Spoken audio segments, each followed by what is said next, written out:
Bonjour à tous et toutes, c'est le Good Morning Trading. Je suis très heureux de vous retrouver après plus de 2 semaines d'interruption. Pour ceux qui ne le savaient pas, j'ai eu la grippe et une grippe très méchante. Et j'étais passé 10 jours au lit et une semaine de plus totalement épuisé. Je pouvais quasiment pas bouger, avoir plus d'1 heure d'activité sans être totalement KO. Donc là, ça va bien mieux. J'ai un nouveau visage humain et j'arrive à parler. Donc on reprend les petites habitudes. On va faire le Good Morning Trading tous les matins. Et tous les soirs, un petit article avec une petite vidéo complémentaire sur un thème comme le trading, l'économie, quelque chose de geek. Peut-être vous parler de cette nouvelle souris un peu révolutionnaire, notamment pour ceux qui ont comme moi des problèmes aux mains en tradant plusieurs heures par jour. Donc voilà, on est reparti, tout va bien. Et je suis super content de vous retrouver parce que c'est franchement pas rigolo la grippe. Et donc l'année prochaine, même si j'aime pas trop les vaccins, ça va être vaccination. Parce que à mon âge maintenant, je peux plus risquer de me reprendre encore 15 jours comme ça l'impression qu'on va mourir, hein. C'est quasiment ça, c'est une horreur totale. Aujourd'hui, particularité, aujourd'hui on a l'enquête, la ADP sur l'emploi qui va être très surveillée cet après-midi et on a bien entendu le livre beige de la Fed à notre agenda calendrier boursier.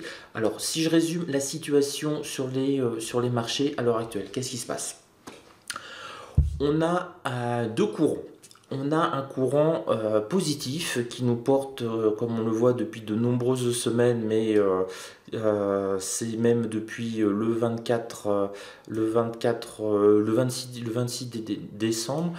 Ce courant positif, c'est l'espoir d'un accord entre les États-Unis et la Chine. Ça négocie bien, il n'y a plus de tension. Donald Trump ne menace plus d'augmenter les taxes, donc ils sont certainement proches d'un accord et c'est ça qui est pricé par les marchés, c'est le côté positif. On va enfin pouvoir respirer et ça fait depuis le mois de mars 2018 que Donald Trump avait lancé cette offensive, cette guerre entre guillemets commerciale pour équilibrer un petit peu les échanges en la faveur des États-Unis et visiblement c'est un contrat, c'est pas vraiment un contrat, on va dire c'est une expérience, hein, parce qu'on ne savait pas du tout ce que ça pouvait donner, qu'il est en train de gagner. Il a gagné sur le Canada, il a gagné sur le Mexique, il a l'air de gagner sur l'Union européenne et sur la Chine, c'est bien parti. Donc il a totalement réécrit un petit peu le commerce international avec ces traités et c'est ça qui est apprécié par les marchés parce qu'on arriverait à une phase de détente dans cette guerre commerciale un peu froide, une phase de détente qui pourrait relancer l'activité. Les tenants de ça va pas bien, eh ben, on a eu hier des résultats pas bons du tout, notamment sur la croissance chinoise. Alors au mois de décembre, le gouvernement chinois nous disait qu'il n'allait faire aucun plan de relance, qu'il n'y en avait pas besoin, l'économie chinoise était suffisamment forte. Et là, donc 2 mois, 3 mois après, il parle de plan de relance, que le gouvernement chinois allait, une sorte de QE chinois, soutenir la croissance de la classe moyenne chinoise. Donc ça montre que cela patine. Donc d'un côté, on a bien monté sur des espoirs d'apaisement du climat de guerre économique. Et de l'autre, on a un petit peu baissé, on le voit hein, lors des dernières heures, après avoir touché un plus haut hein, quand même, faut être bien clair. On a eu un tout petit retracement, on a déjà récupéré la moitié hein, quasiment de ce retracement, on le voit bien sur le DAX, sur des craintes sur l'état réel de l'économie mondiale. La croissance chinoise est en berne, les indices de production industrielle sont en berne et on envisage même de parler de récession. Donc ça, dès que l'économie cale un tout petit peu, on parle tout de suite de récession. On n'en est pas là. Alors on voit que les indices européens, ici le DAX, se comportent de manière remarquable. Moi, ce qui m'intéresserait, c'est qu'on ait peut-être une nouvelle une nouvelle vague pardon, de baisse et qu'on arrive sur ce niveau des 11 500, voire les 11 450 qui ont servi de base de rebond, donc le support hebdomadaire, qui ont servi de base de rebond fin février. Ça pourrait être pour faire du scalping et un tout petit peu de day trading, un bon tempo. Et puis, bah, si on se met à réaccélérer, à faire très attention si vous êtes vendeur, si on a un breakout, si on a un breakout donc à ce niveau-là, ça peut se mettre à accélérer vraiment de manière très forte parce qu'on marche vraiment par palier, on monte par palier. Ici on le voit très bien sur le mois de février, on avait fortement monté, hop, voilà, on voit très bien, on est fortement monté, baisse, alors là je vous rappelle que c'était à peu près la fin du monde parce qu'on avait perdu 250, 200 points sur le DAX.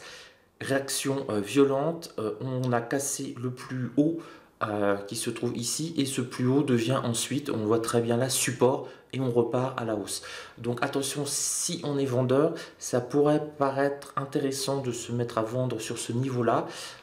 Si on remonte, mais c'est risqué parce qu'on pourrait se mettre à avoir cette forme d'accélération et on va se mettre à utiliser votre point haut comme support. Éventuellement, c'est bien parce que ça vous permet de sortir flat, mais si c'est légèrement au-dessus, ça peut être un petit peu risqué. Donc voilà pour le DAX. On va regarder le Dow Jones. Alors le Dow Jones, les indices américains, c'est une baisse beaucoup plus nette, hein, on le voit. On le voit très bien à partir de lundi, on a eu une baisse très nette, un rebond à partir de 19h sur le marché américain. On a été tapé quoi? Je vous le donne dans le mille. Le point pivot mensuel. Hein, ça, c'est quelque chose auquel je suis fidèle et que je dis depuis plusieurs années qu'on n'a pas vu un point pivot mensuel fort. Donc, point pivot mensuel, support 1 mensuel, support 2 mensuel, résistance 1 mensuel depuis très longtemps et qu'on arrive dessus. Généralement, il y a une bonne probabilité de faire de l'argent en scalping, en day trading. Et donc là, ouais, la technique classique, pivot mensuel, on le casse pour la première fois depuis plus de 15 jours. On achète systématiquement en dessous d'un point pivot et au-dessus d'une résistance. Comme ça, si ça se passe mal, on peut avoir un rebond sur un support important dessous qui nous permet ensuite de limiter les dégâts ou de sortir flat. Première ligne de défense, deuxième ligne de défense. Et là, ça a remarquablement bien marché sur le point pivot mensuel. Et petit clin d'œil au Nasdaq. Voilà. Et à mon ami Florian. Alors, on n'a pas été taper le point pivot mensuel. On voit que la zone 7000-7050, c'est la grosse zone hein, sur le Nasdaq. On a stagné dessus. C'est un support symbolique avec les 1000. Le point pivot mensuel est à 7035. On s'en est un petit peu rapproché là. Bon, si on a une perspective de baisse, moi ça m'intéresserait exactement la même technique que je vous ai indiqué pour le DAX. Ça m'intéresserait d'aller les chercher légèrement. Allez, 6900, on a ici un plus bas à 6975, d'aller le chercher légèrement sous les 7000. Par exemple sur la middle S3H ou la middle S1 mensuelle, là ce sera le top. Et voir si on se met à rebondir et essayer d'accompagner un petit peu 6975 ou 7000 par exemple. Et même risque, attention, si on casse le plus haut, les trois plus hauts, hein, on a eu successivement en bougie 4 trois plus hauts exactement les mêmes, hein, légèrement au-dessus des 7200, claque systématique, boum boum boum. Attention là, si on le casse, on pourra avoir une accélération pour aller chercher la résistance à mensuelle qui est à 7230 sur futur. Donc on se retrouve en fait dans un marché assez compliqué, assez, j'allais dire, compressé, hein, ça se voit finalement hein, sur un indice comme le Nasdaq, on est sur une amplitude de 2%, hein, d'à peine 150 points, c'est ce qu'il peut faire en une journée, sauf que là ça nous fait quasiment 15 jours qu'on est sur ces zones de contraction, plus de 15 jours d'ailleurs, on va zoomer un petit peu plus, 3 semaines qu'on est sur ces zones de contraction à 2% de variation sur le Nasdaq. Bon, pour moi, j'ai pas besoin de mettre des bandes de Bollinger pour voir que on risque d'avoir une sortie, peut-être aujourd'hui, demain, dans une semaine, dans 15 jours, de manière très brutale, dans un sens ou dans un autre. Et le but du jeu, c'est de ne pas se retrouver du mauvais côté du fusil quand ça part. Donc prudence et attention, c'est livre beige de la Fed, donc à 20 h. On risque d'avoir des choses un petit peu bizarres. Voilà, je ne vais pas être plus bavard que ça.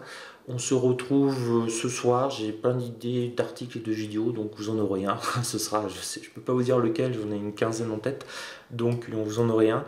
Et je vous dis à demain. On se revoit pour Good Morning Trading et je vais faire le point aussi sur mon trading des 2 dernières semaines. Alors, en 2 semaines, j'ai passé 7 trades. Donc, vous voyez, j'étais vraiment malade et ils étaient verts, mais je reviendrai sur le trading quand on est malade. C'est l'occasion d'en parler.